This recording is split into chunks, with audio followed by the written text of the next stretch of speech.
नमस्कार, स्वागत आप सभी का सिलसिला बाजारों का में। मैं हूं आपके साथ अखिलेश राठी और सिलसिला बाजारों का में आज हम बात करेंगे एग्री कमोडिटीज की।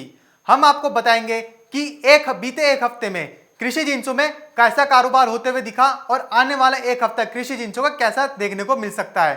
तो हमारे जानकार मोतीलाल ओसवाल के एवीपी अमित सजेजा आपको बताएंगे कि बीते एक सत्र में कृषि जिंसों का आउटलुक कैसा देखने को मिला और आने वाला एक हफ्ता कृषि जिंसों के लिए कैसा देखने को मिल सकता है। नमस्कार। आज हम एग्री काउंटर्स में अगले हफ्ते क्या रुझान रह सकता है उसका डिस्कशन करेंगे।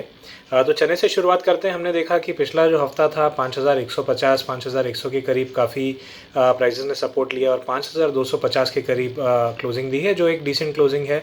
हमने रिसेंटली 5500 के ऊपर के जो लेवल्स देखे थे वहाँ से लगातार एक करेक्शन आते हुए देखा था और उसके बाद मुझे लगता है कि कंसोलिडेशन के बाद दोबारा जो एक रुझान ऊपर की तरफ था वो रिज्यूम हो चुका है और हो सकता है आने वाले हफ्ते या 10 दिनों में 10 सेशंस में हम देखेंगे कि 5350 और 5400 के बीच दोबारा जो प्राइसेस है वो जा सकेंगी।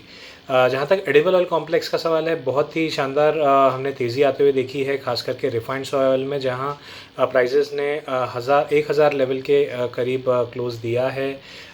डेली वीकली क्लोजिंग काफ़ी स्ट्रॉन्ग रही है और पूरे हफ्ते हमने काफ़ी एक मजबूत ट्रेंड के साथ ट्रेड होते हुए देखा है। आने वाले हफ्ते में मुझे लगता है कि 980 से 985 का जो जोन है काफ़ी एक मजबूत सपोर्ट रहेगा। प्राइस हो सकता है वहाँ तक डिप हो जाए, लेकिन ऑन द होल मुझे लगता है 1010 से 1015 ये जो एक जोन है ये टेस्ट हो सकती है, यानी अभी भी जो बायस रहेगा वो बाय ऑन डिप्स का होगा। जो सोयाबीन का अगर हम देखें तो 4310 के आसपास क्लोजिंग आई है। थोड़ा सा मिला जुला एक रुख रहा था। प्राइजेस स्लिप हुए थे 4400 के ऊपर के लेवल से, लेकिन 4150 4200 के नीचे फ़िलहाल नहीं जा पा रहे हैं और हमें बाइंग एमर्ज होते हुए दिख रही है। तो मुझे लगता है कि सोयाबीन में भी जो रुख रहेगा शॉर्ट टर्म बेसिस शायद साइडवेज रह सकता है।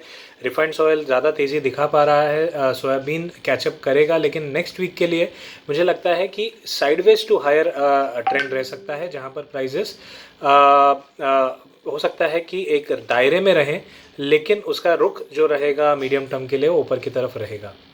मस्टर्ड की बात करें, वंस अगेन सोयाबीन की तरह मस्टर्ड ने भी पिछले एक महीने में बहुत ही अच्छी तेज़ी दिखाई है, लेकिन उसके बाद हमने देखा है कि एक दायरे में कारोबार होता हुआ दिख रहा है, जहां पर 6350 और 6100 के बीच में प्राइसेस रेंज बाउंड चल रहे हैं। मुझे लगता है कि यही रेंज बाउंड मूव जो है वो नेक्स्ट वीक भी चलेगा, जहां पर प्राइसेस 6150 और 6320 के बीच ट्रेड कर पाएंगी विद अ हायर बायस। यानी डिप आती है तो ज़रूर बाइंग कीजिए, लेकिन बहुत ही बड़ी रैली शायद देखने ना मिले, बट 6300 के ऊपर डेफिनेटली एक बार देखने मिल सकता है। Longer term basis mustard seed का जो ट्रेंड है वो अभी भी तेज़ी का है।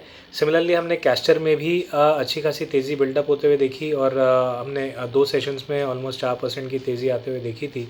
मुझे लगता है ये रुझान तेज़ी का जारी रहेगा और करंट प्राइस से लगभग 3 से 4% की और तेज़ी आ सकती है। जो एक काउंटर जो अच्छी खासी तेज़ी हमने कल के सेशन में आते हुए देखी वो था कॉटन सीड ऑयल के या बिनोला फल।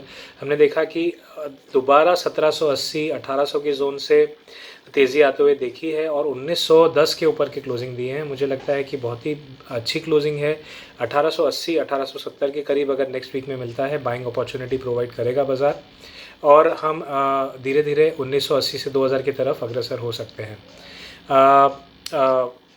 अगर मैं ग्वार सीड ग्वारगम की बात करूं तो हमने देखा है 4220 के करीब क्लोजिंग दी है ग्वार सीड ने, 6500 के करीब ग्वारगम ने क्लोजिंग दी है।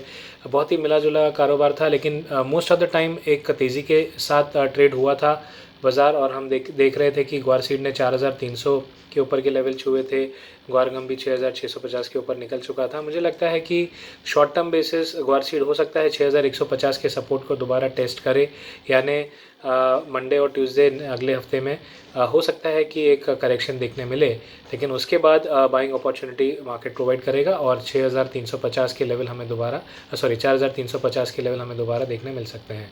ग्वार गम की अगर बात करूं मुझे लगता है इनिशियली 6370 से 6350 यानी करंट मार्केट से 1 से 1.5% की नरमी ज़रूर आ सकती है। शॉर्ट टर्म बेसिस सेल हो सकता है क्योंकि कल का क्लोजिंग इतना अच्छा नहीं रहा है, लेकिन मुझे लगता है कि लॉन्गर टर्म बेसिस या मीडियम टर्म बेसिस दोबारा 6350 एक सपोर्ट की तरह एक्ट करेगा। तो अगर वहाँ मिलता है तो जो पोजिशनल ट्रेडर्स हैं वो एंट्री कर सकते हैं।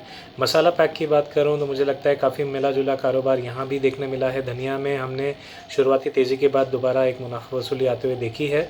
ब्रॉडली मुझे लगता है कि मिक्स ट्रेंड रहेगा नेक्स्ट वीक में, यानी रेंज बाउंड रह सकता है 6350 और 6750 के बीच।